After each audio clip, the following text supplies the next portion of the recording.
Kali ini kita bakalan cobain nasi uduk si Inci yang udah lama banget di tahun 90-an. Biasa ketelanya sih nasi uduk si Inci. Yuk, kita langsung cobain aja. Nah, ini sama aja, Ji. Oh, Mama. Yang pertama kan bukan. Oh, yang pertama Emak nih. Iya. Jualannya. Iya. 29 tahun Oh, 9 tahun.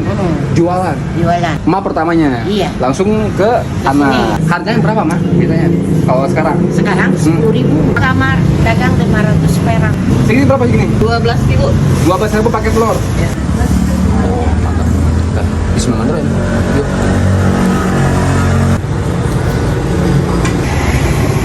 Oke. Kita bismillahirrahmanirrahim. Kalau dari nasi uduknya sih ya ini agak sedikit wangi-wangi itu ya. Terus ada acarnya. Aku juga suka acarnya enak. Tambal hijaunya pedas, agak sedikit gurih. Ditambahin langsung dadakan bikin telur dadar ya.